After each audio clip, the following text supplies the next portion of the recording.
tungetaka kwanza kujua heshima ambayo Tanzania tumepewa ya kuhost mkutano mkubwa kama huu. Hii ina maana gani kwanza kidiplomasia kwa nchi yetu?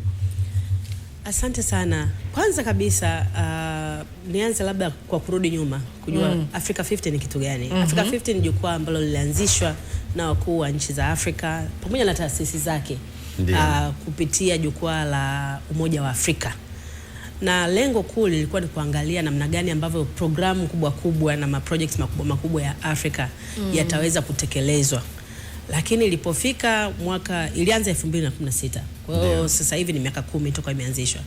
Ilipofika mwaka 2019 baada ya kukutwa na janga la COVID, uviko 19, wakasema hapana, lazima tuharakishe baadhi ya hizi programu ili kuhakikisha kwamba mara nyingine janga kama hili likikumba dunia, basi Afrika tuwe na uwezo wa ndani. Tuwe na uwezo wa ndani wa kimiundo mbinu, wa kusafirisha wagonjwa, wa kukabiliana na viashiria vya milipuko ya magonjwa mbalimbali. Yaani kimsingi ilikuwa ni jukwaa la miundombinu. Lakini sasa unaibadilishaje miundombinu kuwa miundombinu bora ya kujibu mashambulio ya kama milipuko ya magonjwa. Kwa hiyo unaangalia miundombinu sio tu kwenye upande wa kusafirisha bidhaa, lakini pia kusafirisha binadamu wanapokuwa na majanga mbalimbali, kuangalia huduma zinazopatikana kwenye vituo vya afya, kuweka maeneo ya kukarantini wagonjwa na vitu kama hivyo. Kwa hiyo ni jukwaa ambalo lilianzishwa kwa madhumuni hayo, na 2023 likaongezewa nguvu la kujadili tu baadhi ya miradi ambayo ni bora kabisa, miradi ambayo inawezesha kupatikana fedha kwenye benki zozote duniani na ikiwemo taasisi za fedha za kimataifa. Kwa hiyo wanachakata zile programu, wanaangalia kwamba hii inatakiwa iwe kwenye viwango gani ili uweze kunufaika na kukopa fedha. Sisi kama nchi tuliingia 2023. Kwa hiyo sasa hivi toka tumeingia ni miaka takriban 3 kwa sababu sasa hivi ni 2026, lakini tumefanikiwa kuwa wenyeji wa mkutano huu. Sasa wenyeji wa mkutano huu una maana kubwa sana kidiplomasia, lakini pia inaendana na nini ambacho tumejipanga kufanya. Mlikuwa mna mjadala mzuri sana kuhusu wafanyabiashara na dira 2050. Ule msikilizaji wetu mzuri. Ule msikilizaji wetu mzuri. Kwa hiyo ukiangalia wafanyabiashara wanajipanga kwamba tuna hii dira, sisi kama nchi tunatekeleza. Sasa kuleta huu mkutano wenye wadau zaidi ya 1200, na hapo ni kwamba nimesema zaidi ya 1200 kwa sababu hao ni wa kutoka nje, lakini wa hapa na sisi wengine sisi tutakuwa makini utakuja. Kwa hiyo na sisi wengine tukiungana itakuwa na takriban 1500 mpaka 1800 wadau kuhusu sekta mbalimbali za miundombinu. Nini maana yake? Maana yake ni kwamba ile dira yetu 2050 sasa hivi tuko kwenye kipindi cha 4 cha awamu ya utekelezaji. Tunasema kwamba 70% ya utekelezaji wa dira lazima utoke kwenye sekta binafsi. Na ndio maana mlikuwa na wale wafanyabiashara. Sasa kama sekta binafsi inatakiwa itoe 70%, hii sekta binafsi haijalishi inatoka wapi, tutaitafuta kokote kule. Kwa hiyo kuita mkutano huu uje Tanzania na kupokelewa kwamba sasa tunaenda Tanzania ni kwamba inatayarisha Afrika, inatayarisha miradi yote iliyoko Afrika na inaitambulisha kwenye dunia. Kwamba kwenye upande wa Africa 50 sisi kama jukwaa la kusukuma miundombinu na utekelezaji wake, kwa sababu tunasema tunataka kuona Afrika ikiwa Afrika bora. Sisi vision yetu inaeleza tunataka tuwe na $1 trillion economy by 2050. Sasa $1 trillion economy tunaipataje? Hatuwezi tukaipata kwa sisi kujifungia wenyewe kama Tanzania. Lazima tuwaalike majirani, lazima tuwaalike marafiki, lakini lazima pia tuwaalike watu ambao ni wana uwezo, wana nguvu ya kuleta mabadiliko ya kweli. Kwa hiyo tunaposema kwamba sisi tuna host huu mkutano, tunawatambulisha pia kwenye hii dira 2050 tuna miradi gani ya kipaumbele, tuna nini ambacho tunataka kukiuza. Kwanza wawekezaji wale wa Kiafrika wajue, lakini mabenki yanawezesha kukopa fedha wajue, lakini pia wawekezaji ambao wako serious na watakuja kuhudhuria kwenye hili jukwaa wajue kwamba kama nataka kuwekeza Tanzania nawekeza kwenye maeneo gani. Kwa hiyo tutatambulisha na sisi maeneo yetu ya kipaumbele ili kuweza kuwajulisha, lakini pia kufungua fursa za wafanyabiashara wetu. Jana Mheshimiwa Rais alizungumzia kuhusu kuwezesha sekta binafsi ya Tanzania itoke nje ya mipaka Tanzania. Inatokaje nje ya mipaka Tanzania na kati hawajui miradi mikubwa inayoendelea? Hawajui soko liko wapi. Hawajui soko liko wapi. Kwa hiyo hii ni pia kuwezesha kupata ushirikiano na ushirikishwaji baina ya sekta binafsi ya Tanzania na sekta binafsi nyingine, lakini kuwatambulisha na wawekezaji na wahisani wakubwa kwamba unamkuta mfanyabiashara wa Tanzania ama mwekezaji wa Kitanzania anataka tu kwenda hapo nje, nchi jirani kwa mfano, lakini hana mtu kumshika mkono, hajui ile hela alionayo aiwekeze kwenye sehemu gani. Kwa hiyo hiyo itatambulisha, kwa sababu jukwaa lina nchi 33 ndani ya Afrika. Asante sana dada yetu. Ramabi nafikiri yuko hapo. Naomba Ramabi uulize sana. Karibu Ramabi, nilikuwa nakusubiri. Nilikuwa kimya kidogo, nimekusikiliza hapo, umenifilisi maswali yangu hapo, umeshazungumza vitu muhimu sana. Kabisa, amejibu vitu vingi sana hapa, nimefurahi. Mheshimiwa Rais jana alizungumza swala la kuhusu ufadhili na swala la mikopo na kadhalika.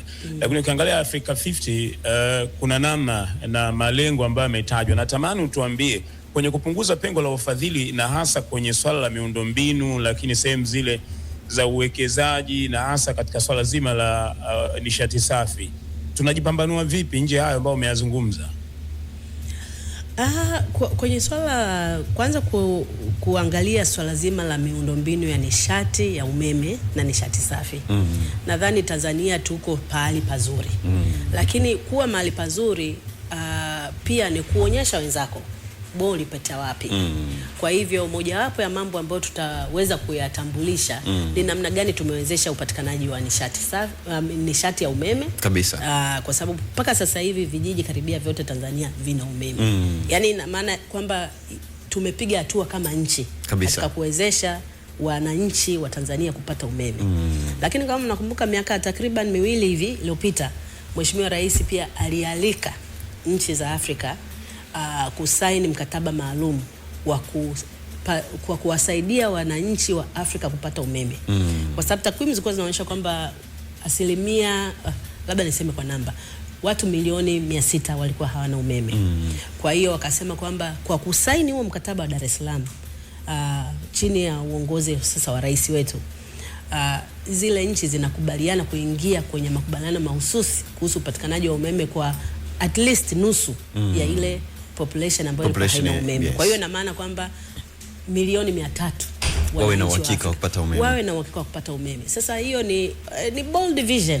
Inasema kwa sababu usipokuwa na uthubutu kama kiongozi, ina maana kwamba wananchi hawatapata maendeleo.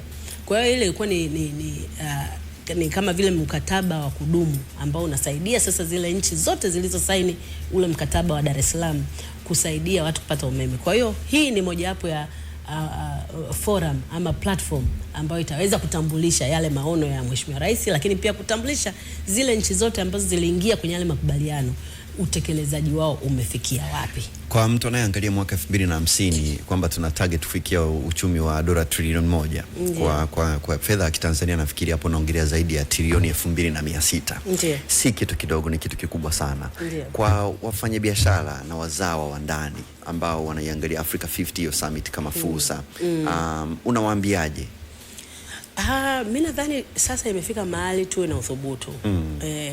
Jana nilikuwa na yani nilipata faraja kuona kwamba karibia sekta binafsi maeneo yote wamejipanga, wanajua nini ambacho kinakosekana. Kwa hiyo sasa wakarusha changamoto kwamba changamoto jamani, kila mtu afanye jukumu lake. Na ukiangalia hivyo yani walivyokuwa wanasema ni kwamba lazima tuanze sasa hivi.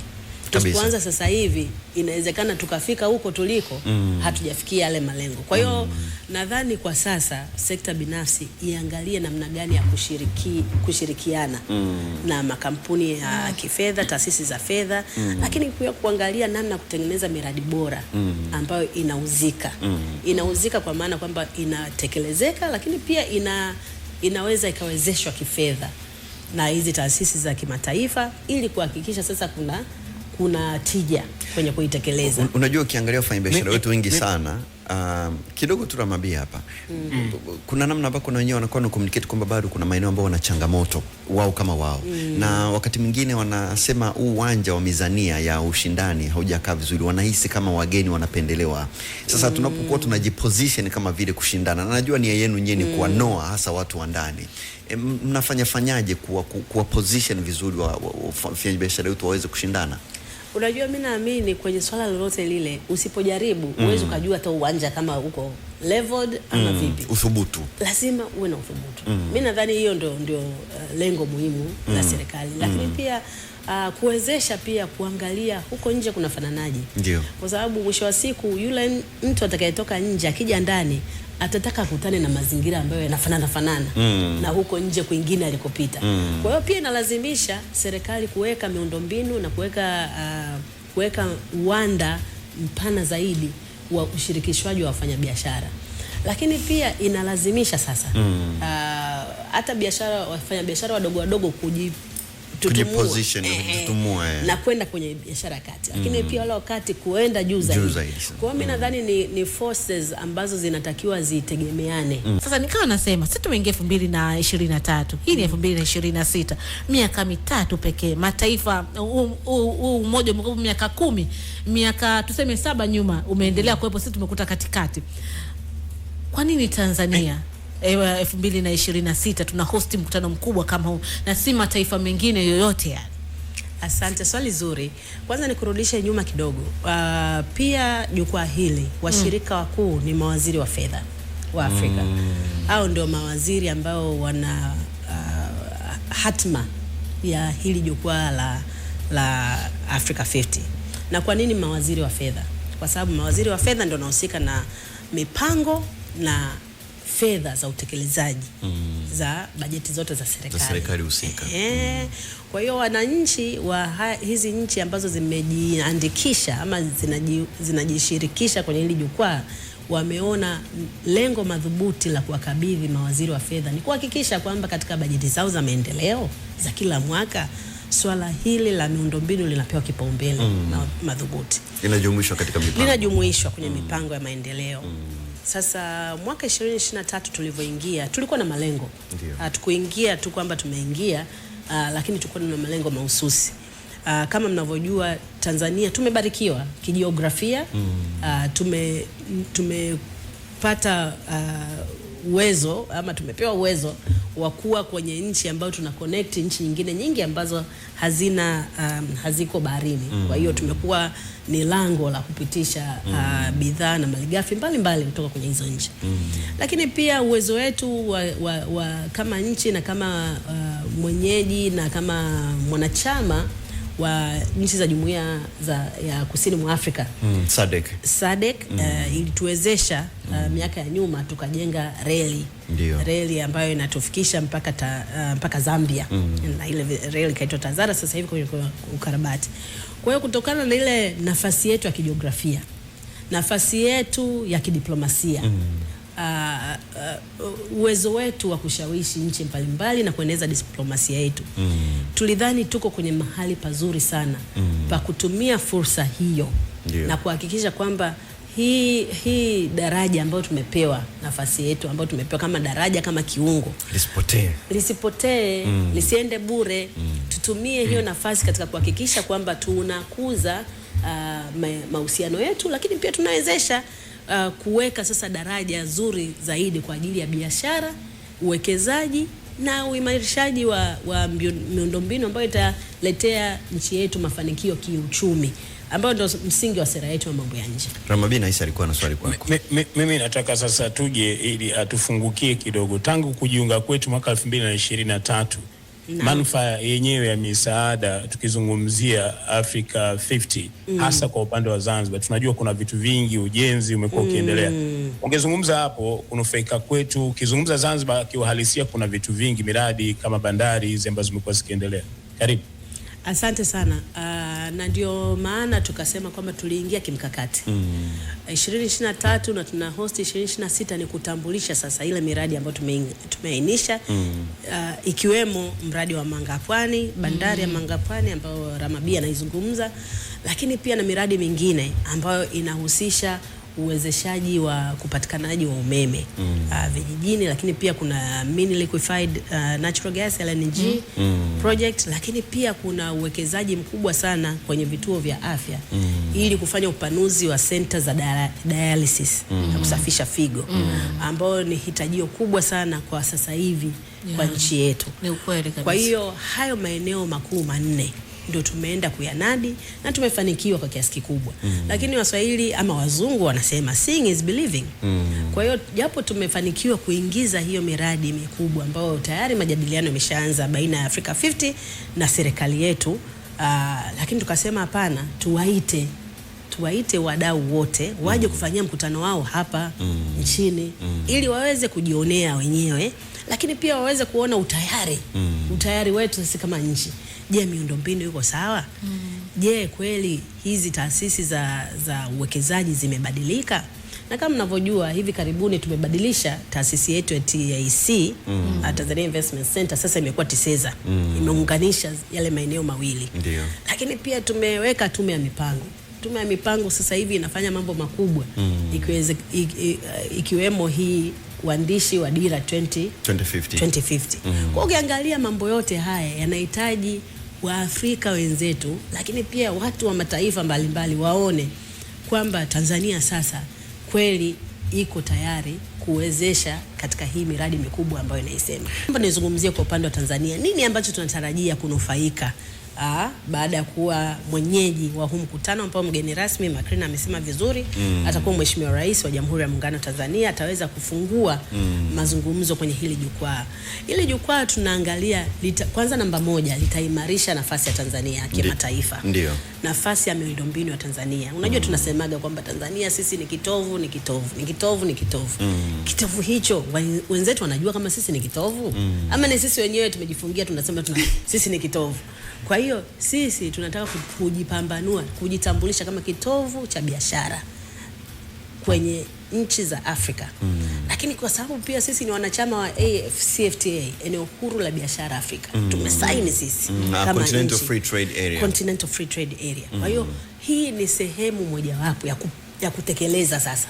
Tunavyosema Continental Free Trade Area, yani tunaanza sasa hivi. Kuna vision ya 2063 ya bara la Afrika, African Union, kwenye mwamvuli wa African Union. Wanasema hatuwezi tukasema kwamba tunataka kufika kwenye hii vision alafu hatuna platform. Ndio maana kaanzisha hili jukwaa la kuendeleza miundombinu infra. Kwa hiyo moja wapo ya mafanikio ya kesho ni kuzungumzia hii miundombinu mikubwa. Kwa hiyo sisi tunadhani kwa kushiriki na kwa kuwa mwenyeji wa mkutano huu tutatambulisha nafasi ya Tanzania kimataifa, kwamba Tanzania tunavyosema kwa nini kwa mfano tuna reli 3 za aina 3. Ni nchi ya kipekee kabisa ambayo tuna reli ya standard gauge ambayo ndio hii mpya. Standard gauge tumeanza kuijenga katika kipindi cha miaka 10. Lakini pia tunatarajia itatuingiza Burundi, itatuingiza DRC kutokea hapa ambapo ndo tunasema ndo kitovu. Lakini hawa watu wa nje wanajua. Kwa huu mkutano watajua uwezo wa reli yetu ya SGR peke yake. Lakini pia tuna TAZARA, nimeisema awali. TAZARA ikitufikisha Zambia ambapo ndio tunafanyia ukarabati, ikitoka Zambia iingie Angola iingie nchi nyingine. Kwa hiyo ukiangalia hii inaitwa TAZARA sio standard gauge, ni MGR, Cape gauge.